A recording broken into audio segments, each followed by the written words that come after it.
الصلاة خير من النوم. اعوذ باللہ من الشیطان الرجیم. بسم اللہ الرحمن الرحیم. السلام علیکم ورحمۃ اللہ وبرکاتہ. میرے عزیز بھائیوں بہنوں اور بچوں، آج کا جو ہمارا موضوع ہے یہ استخارے کرنے کا ہے. تو انشاءاللہ تعالی آج میں آپ کو استخارہ کرنے کا بہت بہترین اور مجرب عمل بیان کروں گا. اس عمل سے انشاءاللہ تعالی آپ جو چاہیں گے اور جس چیز کے بارے میں جاننا چاہیں گے آپ کو واضح طور پر اس کے بارے میں پتہ چلے گا. میرے عزیزوں، اصل میں بہت سارے لوگوں کو یہ پتہ ہی نہیں ہے کہ استخارہ ہے کیا. سب سے پہلی بات میں آپ کو بیان کر دوں کہ ہر کوئی اپنا استخارہ خود کر سکتا ہے. یعنی ہر بندہ، خاص و عام، مرد و عورت استخارہ کر سکتا ہے. یہ ضروری نہیں کہ استخارہ کرنے کے لیے کوئی عامل ہو، کوئی سید ہو یا کوئی مولانا صاحب کا ہونا ضروری ہے. یہ ہر کوئی کر سکتا ہے اور یہ سب سے بہتر ہے کہ ہر انسان اپنا استخارہ خود کرے، نہ کہ آپ کسی دوسرے پر ڈیپینڈ کریں. اور جس محبت سے یا جس ضرورت سے آپ خود اپنے لیے استخارہ کر سکتے ہیں شاید کوئی دوسرا آپ کے لیے نہ کر سکے. تو میرے عزیزوں، استخارہ وہ ہے جس کی ہم سب کو، ہر ایک کو ہر وقت ضرورت ہوتی ہے. حدیث میں آتا ہے کہ آقا کریم صلی اللہ علیہ وآلہ وسلم صحابہ کرام کو استخارہ کی دعا اس طرح سکھاتے تھے جیسے کوئی قرآن کی سورت سکھائی جاتی ہے. قرآن مجید کی سورتوں کو سیکھنا کیوں ضروری ہے؟ کیونکہ اس کے بغیر نماز ہی نہیں ہوتی. اور کسی بھی کام کے بارے میں ہم سب کے لیے یہ لازم ہے کہ ہم اللہ تعالیٰ کی طرف رجوع کریں. خوشی میں بھی اور غمی میں بھی اللہ کو پکاریں. عام طور پر ہم دکھ اور تکلیف کی حالت میں اللہ کو پکارتے ہیں، لیکن اچھے حالات ہوتے ہیں تو اللہ کو بھول جاتے ہیں معاذ اللہ. تو میرے عزیزوں، استخارہ ہے کیا؟ استخارے کا لفظی مطلب یہ ہے اللہ سے خیر کی دعا کرنا کہ اے میرے اللہ، جو کام ہم کرنے جا رہے ہیں اس میں خیر ہو، بھلائی ہو، اس کا انجام اچھا ہو. کوئی بھی اہم کام جو زندگی میں ہوتا ہے، مثلا آپ کوئی نیا کاروبار شروع کرنے لگے ہیں تو آپ میں سے بہت سارے کیا بلکہ اکثر ایسا ہی کرتے ہیں کہ لوگوں سے پوچھتے ہیں، مشورہ کرتے ہیں کہ ہم کون سا کاروبار یا کون سا بزنس شروع کریں. یا سفر ہے کہ سفر کے بارے میں آپ نے جس ملک میں جانا ہے آپ اس کا سارا بایو ڈیٹا نکالتے ہو، اس پہ سرچ کرتے ہو، آپ دوستوں سے پوچھتے ہو کہ یہ کیسا ہے. کوئی جائیداد کی خریداری ہے تب اس کا بھی پراپرٹی ڈیلر سے پوچھتے ہو، یا وہاں کے رہنے والوں سے سارا اس کا حال احوال پوچھتے ہو کہ اس کا ریٹ کیا ہے، یہ بہتر ہوگی نہیں بہتر ہوگی. یا شادی کے لیے تو میرے عزیزوں، یہ خصوصاً بیٹیوں کی شادی کے لیے زیادہ بہتر ہے کہ آپ استخارہ لازمی کریں. جب آپ بیٹے یا بیٹی کی شادی کرتے ہیں تو پوچھ گچھ بھی کرتے ہیں، محلے والوں سے بھی پوچھتے ہیں، اپنے دوستوں سے، رشتہ داروں سے بھی آپ صلاح مشورہ کرتے ہیں. تو میرے عزیزوں، کیا یہ بہتر نہیں ہے کہ ہم یہ سب بھی کریں اور اس کے ساتھ اللہ سے بھی صلاح مشورہ کر لیں؟ تو ہر انسان کی زندگی میں ایسے بہت سے حالات پیش آتے ہیں جن میں فیصلہ کرنا بہت مشکل کام ہوتا ہے. رشتہ دیں یا نہ دیں، یا یہ ہم نیا کاروبار شروع کرنے لگے ہیں، کون سا کریں کون سا نہ کریں، گھر خریدیں یا بیچیں، اور دل میں ایک تردد، ملال اور خلل سا رہتا ہے. تو اس کا حل کیا ہے؟ اس سے چھٹکارا ہم کیسے حاصل کر سکتے ہیں؟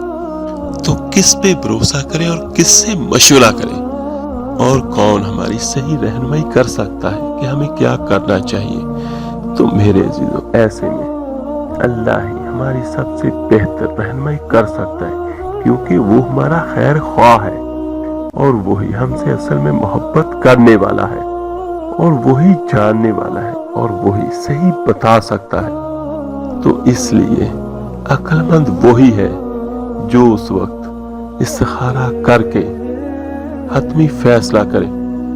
حضرت امام ابن تیمیہ رحمۃ اللہ علیہ فرماتے ہیں، جس نے اللہ سے استخارہ کیا اور مخلوق سے مشورہ کیا، یعنی اللہ سے بھی مشورہ کرو، اللہ سے دعا بھی کرو، اور بندوں سے بھی مشورہ کرو، اور اپنے کام میں ثابت قدمی اختیار کی، اور پھر اس کام میں جلد بازی نہ کی، یعنی صبر سے کام لیا، یعنی فوراً نہیں، جلد بازی نہیں، یعنی دعا کی اور انتظار کیا، اور پھر غور و فکر کے بعد فیصلہ کیا، ایسا شخص کبھی نادم نہیں ہوگا، کبھی پشیمان نہیں ہوگا کہ اس نے وہ فیصلہ کیوں کیا تھا، کیونکہ اس نے معاملات کے سارے پہلوؤں کو دیکھ لیا تھا۔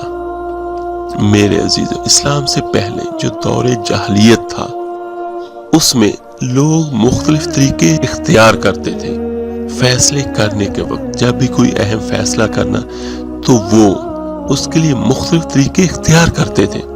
ایک ان میں یہ کہ وہ پرندوں سے فال بھی لیتے، یعنی 2 پرندے وہ ہوا میں اڑا دیتے، اور اگر وہ سیدھے ہاتھ پہ چلے جاتے تو کہتے کہ یہ کام ٹھیک ہے، اور اگر وہ بائیں ہاتھ پہ چلے جاتے تو پھر وہ یہ کہتے کہ یہ کام ٹھیک نہیں ہے۔ اور اسی طرح زمانہ جاہلیت میں وہ نجومیوں اور کاہنوں کے پاس جاتے تھے، ان سے پوچھتے تھے، قرآن اندازی بھی کرتے تھے، قیافہ شناسی کرتے، اور تیروں کے ذریعے قسمت کا حال معلوم کرتے۔ لیکن اسلام نے ان سارے خود ساختہ طریقوں کی بجائے بندوں کو اپنے اللہ سے مشورہ کرنا سکھایا، جو سب سے بہتر ہے۔ حضرت جابر رضی اللہ تعالیٰ عنہ روایت کرتے ہیں کہ رسول اللہ صلی اللہ علیہ وآلہ وسلم ہمیں ہر کام میں استخارے کی تعلیم اس طرح دیتے جس طرح قرآن مجید کی کسی سورت کی تعلیم دیتے تھے۔ اور آقا کریم صلی اللہ علیہ وآلہ وسلم فرماتے کہ تم میں سے جب کوئی شخص کسی کام کا ارادہ کرے تو فرض کے علاوہ 2 رکعت نماز نفل پڑھے، اور پھر استخارے کی دعا پڑھے۔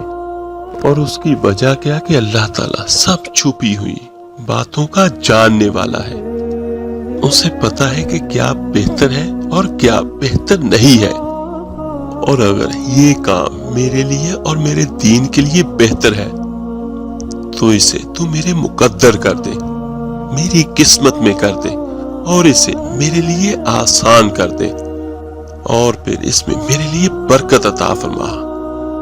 چاہے کوئی رشتہ ہے، کوئی کاروبار ہے، تو اللہ تعالیٰ سے یہ دعا کہ اس کو ہمارے لیے مبارک بنا دے۔ تو استخارہ کیا ہے کہ اگر اے اللہ تو جانتا ہے یہ کام میرے لیے بہتر نہیں ہے تو اسے مجھ سے دور کر دے، اور مجھے بھی اس سے دور کر دے، اس کو بھی مجھ سے دور کر دے، کہ پھر یہ کام میں نہ کروں، اور جہاں بھی خیر ہو اے میرے اللہ اسے میرا مقدر بنا دے، اور پھر مجھے اس پر راضی کر دے۔ یعنی اگر خیر یہاں ہے تو یہاں ٹھیک، اگر یہاں نہیں ہے تو جہاں ہے تو اے میرے اللہ مجھے وہاں تک پہنچا دے، اور میرا دل اس طرف کر دے، اور مجھے وہ راہ دکھا دے۔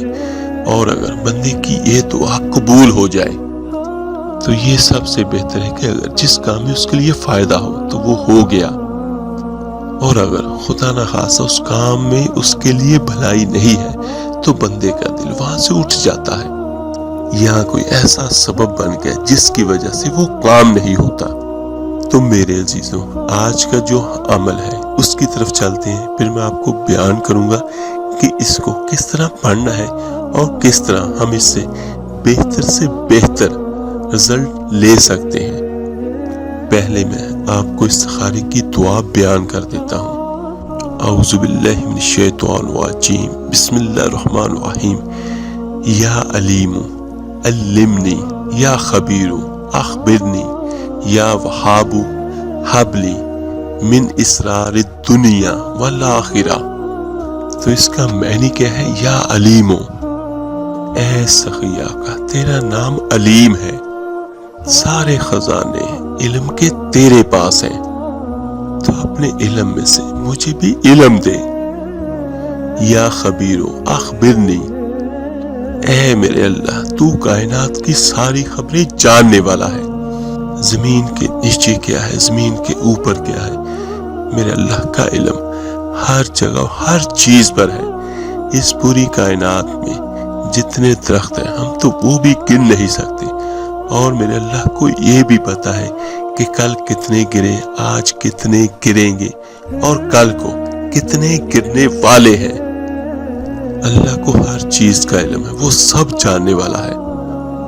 یا وہاب ہب لی، یا علیم علمنی، یا خبیر اخبرنی، یا وہاب ہب لی، اے عطاؤں کو دینے والے، اے عطاؤں کو قریب کرنے والے، میرے اوپر بھی عطا فرما۔ یعنی اللہ تعالی ہر چیز کو عطا کرنے والا ہے۔ من اسرار الدنیا والآخرہ، اے میرے اللہ دنیا آخرت کے سارے پردے ہٹا دے۔ میرے عزیزوں، اللہ کا علم سب سے عظیم تر ہے، اور وہ جس کو چاہے جو چاہے عطا کر دے۔ تو اس دعا میں یہی ہے، اپنے اللہ سے دعا ہے کہ اے میرے اللہ مجھے علم سکھا، اے خبر دینے والی ذات تو مجھے خبر دے، اور دنیا اور آخرت کے راز مجھے عطا کر۔ تو آج کی اس استخارے کی دعا میں اللہ تعالیٰ کے مبارک نام بھی ہیں، اور بہت خوبصورت دعا بھی ہے۔ تو انشاءاللہ تعالیٰ اس سے آپ جو چاہیں گے اللہ تعالیٰ آپ کو باخبر کرے گا۔ لیکن ایک احتیاط ضرور ہوتی ہے کہ آپ کو جو بھی پتہ چلے تو دوسروں کے ساتھ شیئر کرنے سے محتاط رہیے گا۔ کچھ علم ایسے ہوتے ہیں جن میں اگر آپ کسی کو شیئر کرتے ہیں تو وہ علم آپ سے اٹھا لیا جاتا ہے۔ تو زیادہ بہتر یہی ہے جو بھی استخارہ کرے، جو بھی یہ دعا پڑھے، جو بھی اسے پتہ چلے تو اپنے تک ہی رکھے۔ ہاں، کسی کو جو بتانا ہے کسی اور طریقے سے بتا دیں، لیکن سیم جو کچھ آپ دیکھیں یا جو کچھ آپ کو نظر آئے، جو کچھ آپ کو پتہ چلے ویسے نہ بتائیے گا، یہ بہتر ہوتا ہے۔ تو میرے عزیز بھائیوں، اب میں آپ کو اس کا طریقہ بیان کرتا ہوں۔ یہ بہت بہترین اور بہت مجرب عمل ہے۔ اگر ہو سکے اس عمل سے پہلے صدقہ بھی کر دیں، اور یہ نیت کر کے کریں کہ اے میرے اللہ یہ میں استخارہ کر رہا ہوں، چاہے کاروبار کا، چاہے شادی کا، چاہے سفر کا، چاہے جائیداد کا، جو بھی آپ کا کام ہو تو اس کی نیت کر کے آپ صدقہ دے دیں، یہ زیادہ بہتر ہے اگر ہو سکے تو۔ اور دوسرا یہ آپ نے رات کو سوتے وقت کرنا ہے، اور عمل شروع کرنے سے پہلے 7 بار آپ نے یہ پڑھنا ہے، لا حول ولا قوت الا باللہ العلی العظیم۔ اس کا فائدہ کیا ہوگا کہ شیطان کی طرف سے آپ کے عمل میں کسی بھی قسم کی مداخلت نہیں ہوگی۔ جب آپ سارے کام کر لیں، جو کچھ بھی ہے وہ کر لیں، اور بالکل آخر میں آپ رات کو سونے کے لیے لیٹیں تو وضو کر لیں، اور اس کے بعد یہ جو دعا میں نے آپ کو بیان کی اس کے اول آخر آپ نے 7 بار درود ابراہیمی نماز والا پڑھنا ہے، اور اس دعا کی ایک تسبیح آپ نے کرنی ہے، یعنی 100 بار آپ نے پڑھنا ہے۔ تو انشاءاللہ تعالی یہ آپ صرف چند دن پڑھیں گے تو آپ کے لیے سب کچھ عیاں ہو جائے گا، یعنی جو آپ جاننا چاہیں گے وہ اللہ تعالیٰ کی طرف سے، آپ کو واضح طور پر پتہ چل جائے گا انشاءاللہ تعالیٰ۔ اللہ تعالیٰ سے دعا ہے اللہ تعالیٰ آپ کے میرے ہم سب کے کاموں میں خیر عطا کرے، آمین ثم آمین۔ آپ میرے لیے دعا کیجیے گا، میں آپ سب کے لیے ضرور دعا کروں گا۔ اس ویڈیو کو لائک اور شیئر ضرور کیجیے گا، صدقہ جاریہ سمجھ کر۔ تو ملتے ہیں جلدی انشاءاللہ تعالی ایک نئی ویڈیو اور عمل کے ساتھ. اپنا بہت بہت خیال رکھیے گا. اللہ حافظ. الصلاة خير من النوم. الصلاة